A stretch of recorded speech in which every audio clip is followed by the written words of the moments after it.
Hi, I'm Charles O'Rourke with RE/MAX First Class in Middletown, New Jersey. And I want to thank you for trusting me to guide you through one of the biggest purchases of your life. Before we dive in, I want you to know when you buy a home through me, I make a donation in your name to one of two causes, either Tunnels to Tower, which supports our heroes and their families, or St. Jude's, which helps save children's lives. It's my way of saying this home purchase isn't just changing your life, it's impacting others too. Now let's quickly go over what buyer's agency means. It means I work for you exclusively. My job is to fight for you, to use every relationship I have, every ounce of my experience, and every tool in my network to get your offer seen, considered, and accepted. Now under the new rules, you have options. You can pay my commission directly, or we can usually negotiate into the sales contract, which is the most common and still occurring. On this agreement, you'll see a 3% listed. That's just a placeholder. If a seller is offering 2%, that's what I'll collect. I will never let commission get in the way of you getting a home. I just need it listed there so I'm legally able to collect from the seller when it's offered. This agreement also makes sure we're aligned. You work exclusively with me. If you go to an open house or call a listing agent or click on something online, you simply say, I'm working with Charles O'Rourke at RE/MAX First Class. That protects you and helps me protect you too. Now, while I don't charge a retainer, I do strongly recommend you use my preferred attorney and my title company. I'm also a licensed title agent. This helps me keep costs down on my end and make sure you have professionals who fight as hard for you as I do. From here, the process looks like this. We define your budget, which starts with the mortgage pre-approval. Hopefully you've talked to one of my referrals. I've got some great ones if you haven't. We define your needs, bedrooms, baths, must-haves, and deal breakers. Do you want a pool? Do you need a pool?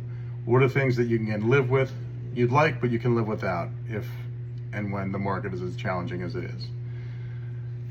We search and vet homes daily. I'm checking the MLS multiple times a day. I'm sure you're peeking at Zillow or getting emails from me and Zillow. So we're working in tandem. If I miss something and if you see something, reach out to me. I'll set it up and we'll be the first ones in the door. When we find the right home, I negotiate and write your offer, putting you in the strongest position possible.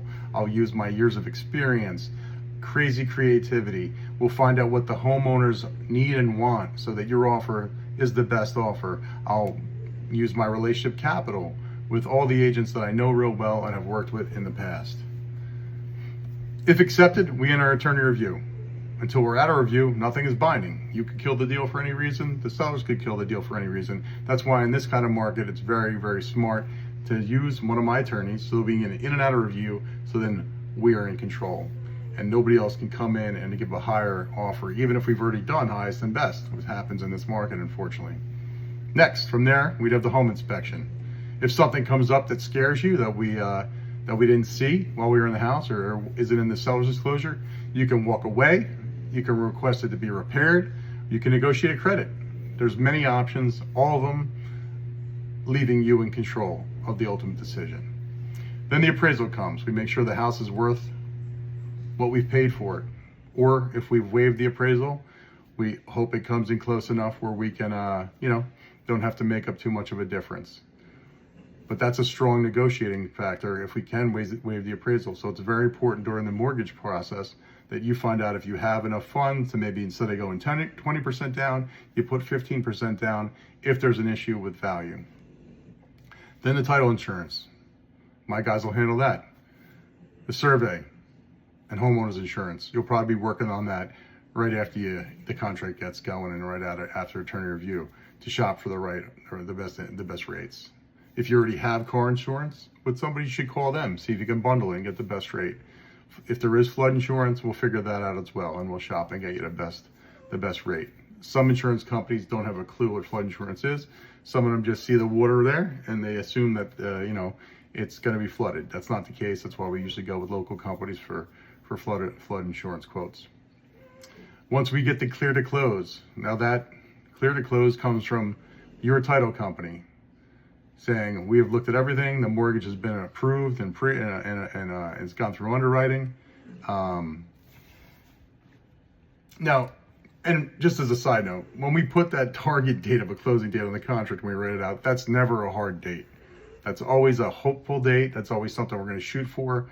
But if the mortgage isn't, it takes a longer time going through underwriting, then that's going to push out the target date.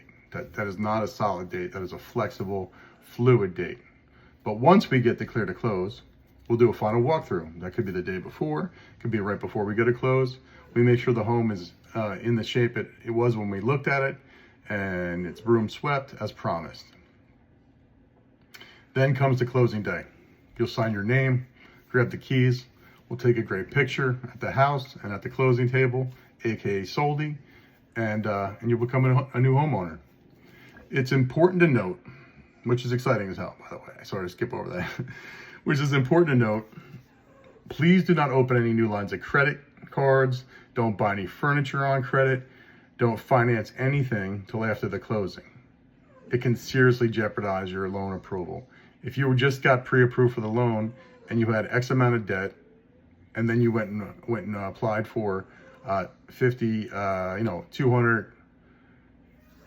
If you went and applied for, I don't know, say $5,000 to $10,000 worth of furniture on your credit, that could screw up your ability to get the loan. So don't do it. This whole process is a partnership. I'm here for you every step of the way. And if at any point you don't feel like I am the right fit for you, this agreement is day to day. You can walk away, no strings attached. So I get it. Sometimes I'm busy. It's happened in the past. It doesn't happen a lot. But you're not locked into this agreement. If you don't like me anymore, your sister becomes a realtor, whatever the scenario is. I've had everything happen in 24 years. I'm all good with it. I just like the transparency and the fact that this starts us out on the right page. So I don't know.